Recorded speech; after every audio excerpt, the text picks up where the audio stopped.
Hey guys, in today's video, I bring you a simply impressive and emotionally charged story. Let's meet Sarah Whitmore, a simple woman from Texas who, after facing death, was led by Jesus to see a truth that many try to hide. What she witnessed, on the other side, will move you in ways words cannot describe. So leave your like, subscribe to the channel so you don't miss any content like this, and activate the bell to receive all notifications. Oh, and comment below which city you're watching us from. I love knowing where these messages are reaching. Now get ready, because what you're going to hear today could change your life forever. I hesitated a lot before saying this. The truth is, they don't want you to know what I saw. If I'm here now, it's only because Jesus brought me back to talk. Not for me. For you. Because time is running out. My name is Sarah Whitmore. I am 58 years old. I was born and lived my entire life in a small town in Texas in a very traditional family. Church every Sunday, prayers before dinner. That simple faith that we learn as a child. I always believed, or at least I thought I did. But nothing. I could have prepared myself for what I saw that night. It was an ordinary Friday. I had just returned from a spiritual retreat, those meetings full of talks, praise, prayer. I felt at peace, until I felt that sudden pain in my chest, as if an invisible hand was squeezing my heart so hard that the air was knocked out of my lungs. I passed out in the hallway at home. The last thing I heard was my granddaughter calling my name, her voice breaking. Then, silence. A silence that seemed to have weight, that looked alive. When I opened my eyes, if they were eyes, I was in a place that couldn't be explained. In normal words. A darkness so dense that it seemed to swallow me, but at the same time, I felt that you were looking at me, evaluating. Not with hate, not with anger, but with a pain that cut me inside. It was then that I saw the light. It wasn't just any light. It was like every little piece of my soul knew it was He, Jesus. Not the Jesus of the photos, nor the Jesus of the colorful stained glass windows in the church. It was the real thing, which is both king and servant, justice and love, call and shelter. He didn't need to speak. You knew that He wanted to show me something. And I went. No steps, no body. As if my soul were carried by His own desire. Suddenly, the surrounding light began to change, and what I saw broke me. I saw immense golden churches full of singing mass crowds, but the altar was empty. It was just a stage, and those who preached, those who sang, even those who prayed, did not know that He was no longer there. I saw leaders, bishops, pastors, priests, laughing among themselves, toasting, negotiating, and the souls forgotten, salvation sold, the words twisted to fit what the world wants to hear. And the worst part, I found myself there too, among them, not as a leader, but as someone who, in the silence of omission, had allowed the truth to be buried. It was at that moment that Jesus spoke, not with words, but with a voice that cut through everything. Sarah, now you will see the truth that many hide, even from themselves. And that's where it started. When He said that, I felt like the ground, or whatever was beneath me, had disappeared. Suddenly, I was floating above an immense city. I recognized it right away. It was Washington, D.C., but it wasn't the city we see on postcards, no. The lights shone, the monuments rose, the government buildings looked grand, but above it all, black smoke hung, a dense living smoke, coiling on the roofs, descending through the streets, infiltrating churches, courts, hospitals, homes themselves. And I knew somehow that smoke was the lie that people breathed as if it were oxygen, without realizing it, without question. Jesus took me closer to a huge church in the center of the city. Outside, everything was beautiful. Marble columns, sparkling stained glass, people entering well-dressed, children smiling. But when we walked through the doors, what I saw almost made me scream. The altar was decorated like a spectacle. Expensive flowers, live broadcast cameras, corals trained to impress. And in the midst of all that shine, the center should be him. But it wasn't. Where the cross should have been, there was a golden symbol that I didn't recognize. It was a mixture of human glory, of power, of success, but without any cross, without sacrifice, without truth. Jesus made me look into the eyes of the celebrants. Behind the smiles, I saw hearts as cold as stone. They talked about him, but they didn't know him anymore. Every beautiful word, every praise, every gesture, it was like an empty shell, a ritual, repeated to please men, not God. I wanted to close my eyes, I wanted to go back, but he couldn't. It was as if he said, "You need to see it to the end." Then the view changed. I was taken to the inner corridors of this church. Hidden rooms, locked doors. Inside, I saw secret meetings. Men and women in suits talking about money, political agreements, influence strategies.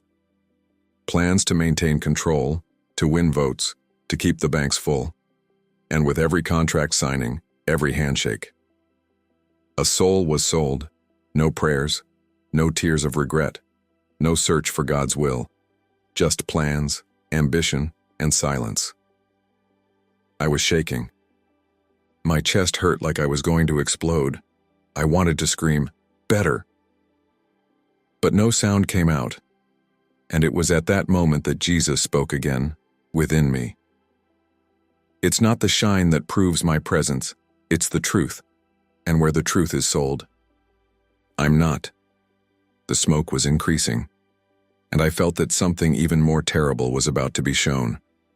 That smoke, it looked alive. She wound herself through the corridors, up the altars, down the confessionals, and worse, no one saw it. No one seemed to smell the spreading rot. I was taken to another church, one of the oldest in America. The ones we see in movies, you know? Polished wood, lit candles, stained glass windows telling stories of saints. But now, it looked like an abandoned theater. People were sitting, yes, on their knees some. But praying? No. They babbled words without soul, without connection. Some used their cell phones hidden. Others dozed with their heads down. At the altar, a priest celebrated Mass. But my God. He looked like an actor. Every gesture, every word was as if he were following a script, one without passion, without faith. The body of Christ was raised before the assembly, and no one looked. Nobody saw. And I felt it in my chest. Such a strong, sharp pain, as if Jesus himself were crying there, invisible among those people. Black smoke curled around the priest's robes. It went up to the chalice. It spread across the bread. And that's when I saw the consecrated host, dissolved into the air, as if it no longer had any weight, as if it were no longer body, nor blood, as if it had been emptied by indifference. The sky screamed silently. It is not I who abandon you. It is you who cast me out. Then Jesus showed me something even worse. Behind that church were dark corridors, doors locked with heavy padlocks, and behind them things I never thought I would see inside a house of God. Powerful people meeting with politicians, religious leaders negotiating influence, documents signed to guarantee privileges, money changing hands, promises made not before God, but before interests, and each time one of these agreements was sealed, the smoke grew more. I took over the structure. I ran along the walls. It infiltrated souls. I saw children waiting at the sacristy door to be blessed. And behind that blessing, promises of careers, of success, of power. It was a market of faith. I felt Jesus by my side. But now he said nothing. I just cried, and I cried too. Because at that moment I understood. The enemy did not need to destroy the church from the outside. He had already entered. The smoke was already inside the house of God. And if no one woke up, the fire would come. After seeing the smoke take over the house of God, I thought I had seen everything. But Jesus, he still had more to show me, and I wasn't prepared. Suddenly, the ground disappeared beneath me. It was as if I had been pulled into another vision, darker, denser. I found myself in front of an immense cathedral, beautiful, majestic. Towers pointing to the sky like marble arms wanting to touch eternity. But the doors were wide open, and instead of the faithful entering, it was smoke that invaded, rolling across the floor like a black snake. When I entered, my God, the main altar was cracked, the tabernacle empty, the candles extinguished, the crucifix broken, thrown on the floor like a worthless object. And everywhere, men and women in liturgical clothing continued the ceremony, as if nothing had happened. They sang, read the scriptures, gave lively sermons, but it was all empty. There was no faith. There was no spirit, just movement. And that's when I saw something that chilled my soul. Behind the altar, hidden by thick curtains, another altar was set up, Negro, with strange symbols that I couldn't even look at without feeling sick. It was an altar of worship, not to God, but to human pride itself. Religious leaders, who I would have trusted with my eyes closed, were there. They bent their knees, but not before the cross, in front of the new altar, the altar of acceptance of the world, the altar of convenience, the altar of false peace. And Jesus spoke into my heart like a sword cutting through flesh. When they remove me from the center, another takes my place. Then I saw the altars begin to fall. First small cracks, then huge explosions of stone and dust. The columns collapsed. The stained glass windows shattered into thousands of colorful pieces. And yet, no one cared. People kept smiling, exchanging hugs, posting photos, talking about love and inclusion, but without the truth, without repentance, without the fire that purifies. The sound I heard was the sound of a church collapsing, not by external persecution, but because of the rot that grew inside her, without anyone wanting to see it. I cried, I screamed, but no one listened. And when the last altar fell, smoke covered everything. Or there was only a distant echo left in my mind, his voice almost whispering, "What is built without me falls." When the last altar fell and smoke covered everything, I thought the nightmare was over. But no, the worst was yet to come. That dense smoke began to transform. It swirled around me like a whirlwind until it opened up a kind of corridor, long, cold, endless. And at the end, I saw a door, heavy, rusty, with handprints embedded in it, as if many people had tried to get out and failed. I knew I had to cross. I heard his voice again. "Now you will see what happens in souls when they exchange me for themselves." With my heart beating like a drum, I walked through the door. And I saw myself, in a hall of mirrors, countless mirrors covering the walls, the ceiling, the floor. Each mirror reflected a different person: priests, shepherds, faithful, young people, old people, men, women, people who knew the word, people who preached, people who led. But something was wrong. Every reflection was deformed. Some saw themselves as kings, crowns on their heads, robes of gold. Others like martyrs, full of false suffering, wanting applause. Others like wise men, writing books, giving lectures, seeking recognition. All the mirrors showed fake versions, distorted images, idols made of vanity itself. And behind every reflection, there was a void, a black hole that sucked in everything around it. I searched, until I saw myself reflected too. And what I saw destroyed me. I wasn't the faithful woman I thought I was. I found myself praying mechanically, serving God, but expecting reward, talking about Him, but afraid of being rejected by others, keeping silent when He should defend the truth. My prayers, so many times, had been just words thrown into the wind. I fell to my knees on the cold floor of that room, and when I did that, something started to happen. The mirrors started to crack, a small crack in each one, and through the cracks, a timid light began to leak. Jesus didn't need to explain. I understood. Only when we break, only when we kneel before the truth, can the light enter.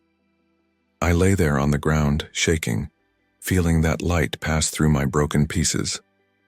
And His voice echoed again, strong as thunder and sweet as a hug. I didn't come to save images. I came to save souls. The hall of mirrors began to disappear. The smoke was dissipating, but I knew there was still more to see. There was still more to understand, because the real battle wasn't outside. It was inside. When the hall of mirrors dissolved, I thought I was going to rest. But no. Jesus wanted to show me even deeper, more real, more urgent. The light that leaked through the cracks in the mirrors grew, took over the space, and suddenly, I was in another place, a huge field, endless. On one side, rows of light, small, fragile, like candles lit in the wind. On the other side, a living darkness like an army of shadows that crawled on the ground, climbed into the sky, roared without a voice. Between the two forces, souls, thousands, perhaps millions of souls, and most, lost, running from one side to the other, not knowing where to go. Some grabbed the candles, trying to protect the light with their bare hands. Others let the darkness wrap around their ankles, around their wrists, without even realizing it. I saw young men, dragged through the darkness without fighting. I saw couples, exchanging light for empty promises. I saw pastors and leaders, hesitating between pleasing the darkness or burning themselves to protect a single flame. And in the midst of that chaos, I saw angels. Yes, angels. There were few, very few, guardians of the light. They ran from soul to soul, trying to relight the candles, breathing life into what was still left. But it was like fighting a tsunami with your bare hands. I saw an angel kneeling before a fallen girl, begging, "Wake up, there's still time." But she preferred the comfortable shade. And I understood something that broke my heart. It is not God who rejects souls. It is the souls that reject the light. Jesus whispered inside me, "Each choice matters, each yes, each no. The sky or the abyss are not chosen in a single moment. They are built, breath by breath." I saw rich, powerful men who could have done so much good, exchanging everything for golden statues. I saw women, wounded by life, selling their hearts for a little false acceptance. I saw children, yes, children, losing their innocence so quickly that you could almost hear the sound of their souls cracking. And in the midst of all this, I also saw something I didn't expect. I saw small invisible acts, a sincere prayer, a forgiveness granted, a tear offered in silence, turn into walls of light, protecting souls that darkness was already trying to devour. It was a silent war, a war that no one saw, but that decided everything, and every heart was a battlefield. Yours. I felt like shouting, warning everyone. You think you're just living, but you're fighting. Every thought, every gesture, every choice weighs eternally. The light trembled. Darkness roared. And I knew that Jesus still wanted to show me what happens when light is totally rejected. When Jesus made me understand that every choice was a battle, I thought I had seen the worst. But no. Suddenly, the field of light and darkness began to disappear. The vision has changed. The heat from the light disappeared, and a biting cold took over everything. I was taken to a place that I can't describe without feeling sick to my stomach until now. It was a land, dead, gray, no color, no sound, but still, full of regrets. The ground was dry and cracked, the air, heavy, almost solid, as if every breath was made of dust and despair. And in the middle of that forgotten land, there were souls, many souls. They wandered aimlessly, their faces blank, as if they didn't even know who they were anymore. They carried invisible chains, chains forged with years and years of wrong decisions, of excuses, of pride, of indifference. I saw a young man sitting on the floor, his head in his hands, screaming without a voice. I saw a woman who once preached about love, but now walked alone, chained to the image of herself. And the most terrible thing was that each soul was there not because God had thrown them, but because they had chosen, day after day, to live without the light. And now, they couldn't find her anymore. The worst part was not the physical suffering. It was emptiness, the knowledge that the light existed, but was lost to them. Jesus allowed me to feel a piece of that pain. It didn't even last a second, but it felt like an eternity. It was the despair of knowing that you were created to love, to be loved, and chose alone to die of thirst in front of the fountain. And in the midst of that horror, I heard a groan. Short, weak. Someone even there was still calling for mercy. And in a sudden flash, I saw that where there was a modicum of sincere repentance, the light could still enter. Weak, shaking, but alive. God's mercy is eternal, but the soul has to want to be saved. I fell to my knees, crying like I had never cried before, and the voice of Jesus, soft but firm, spoke within me. The greatest condemnation is not punishment. It is absence, the absence of him whom the soul rejected while there was still time. The cold, the loneliness, the echo of screams, they were branded in me like a red-hot iron. I understood, with a clarity that destroyed and remade me. Hell begins here when we choose to live without God one small no at a time, and at that moment, Jesus began to pull me back. But I knew there was still more to see. Something that would show that not all was lost. After seeing the despair of those souls, I felt so heavy that I thought I was going to be swallowed by the void itself. But Jesus, he never ends a story in darkness. With an invisible breath, he took me out of that dead place, and he took me to another one, so different that my eyes, or whatever I had there, had a hard time believing it. It was a field. Simple. Nothing grand or impressive. Just dirt, some dry trees, stones scattered on the ground. Thank you. But I saw something that made me cry again, this time, of hope. Little lights, weak, shy, but real. Each light came from someone's chest. Ordinary people. People that the world doesn't even notice. An old man praying alone in an empty chapel. A mother kneels in her room, silently praying for her children. A boy, poorly dressed, holding a torn Bible with both hands. And each of them, it emitted a light that tore apart the darkness around it. Nobody was watching. Nobody applauded. Nobody was reporting. But the whole sky celebrated every act of hidden love. Jesus whispered inside me, "These are the hidden pillars that support the world." I saw a young college student praying alone in her dorm, while everyone outside made fun of her.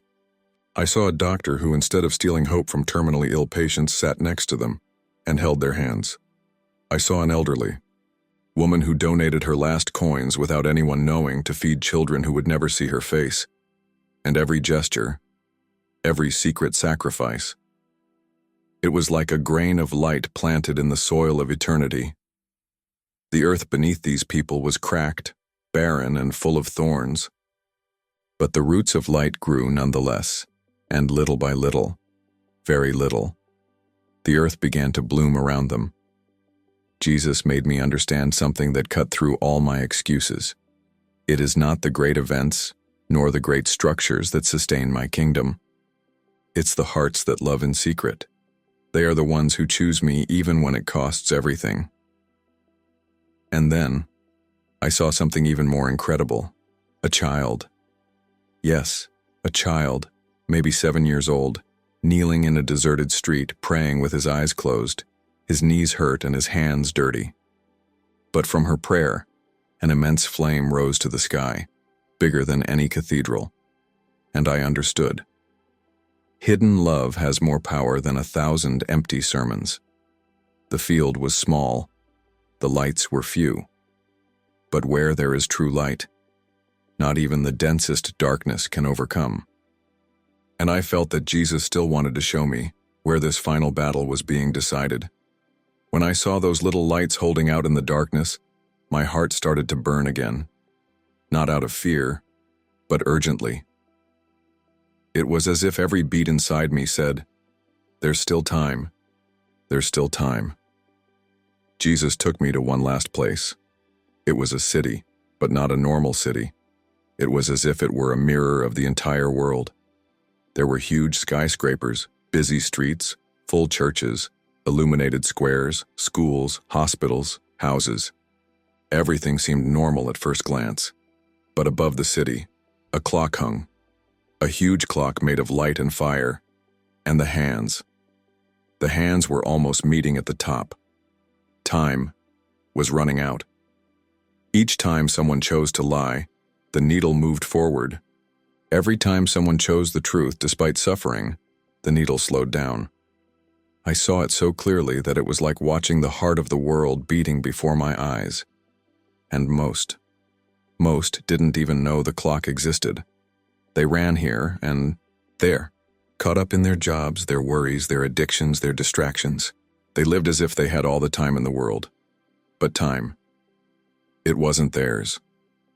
Time was God's. And He was giving the last chances. I saw preachers who knew the truth, but preferred to please men. I saw Christians who hid their faith so as not to be rejected. I saw families destroyed because the truth was more uncomfortable than the lie. But I also saw small heroic acts that no one noticed. A forgiveness wrenched from blood. A yes said through tears. A fresh start after years of decline. And every little yes shone like a spark, as if it could reignite the entire world. Jesus then spoke within me with a strength that shook me. It's not too late, but it's later than they think. I then saw 2 roads forming in front of the city. A large one, artificially lit, full of music, applause, false promises. Lots of people going there, walking without question. And another road, narrow, stony, almost invisible. Few found it, few wanted to walk through it. But at the end of that narrow road, a light shone so strong, so alive, so real, that no smoke could extinguish it. Jesus whispered, "I am the way. I'm still waiting. I still call each one by name." I fell to my knees, crying, not just for me, but for all those who still had the chance to listen and choose. Because time, the time left, is not infinite, and I felt inside me that something great was about to happen. The biggest revelation, the last vision, the truth that changes everything. I could barely breathe. There on my knees in that scene between the light and the smoke, I felt that something huge was about to happen. And then, it happened. The light began to grow before me. Not a cold or distant light, but a living light.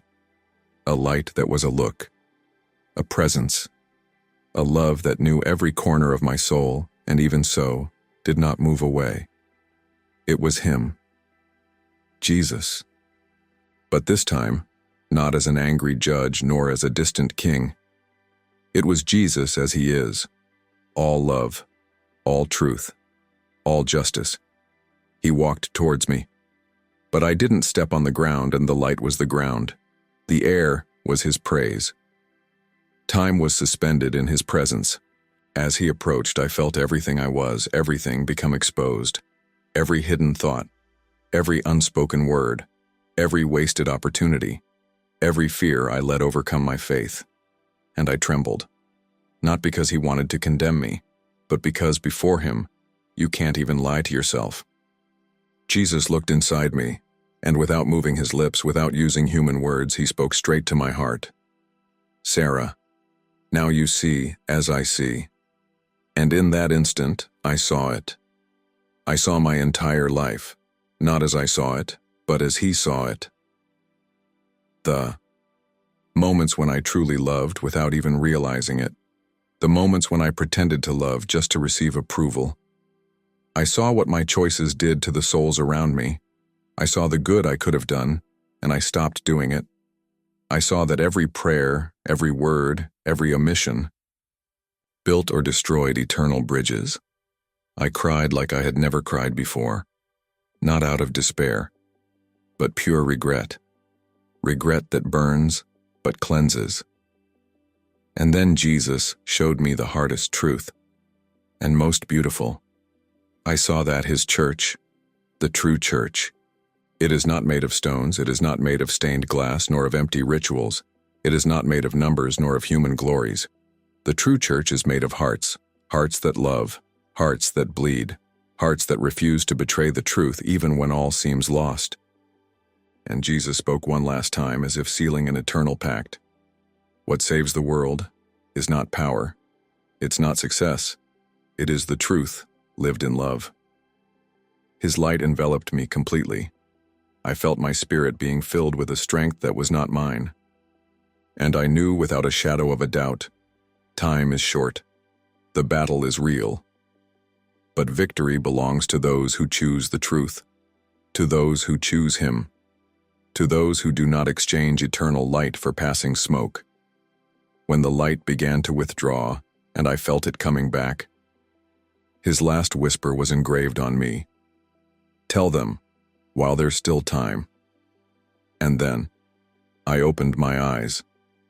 If you liked this beautiful spiritual testimony, leave a like, comment on your impressions, subscribe to the channel, and don't forget to activate the notification bell to watch each new video and help us spread this message to a greater number of people. Until next time.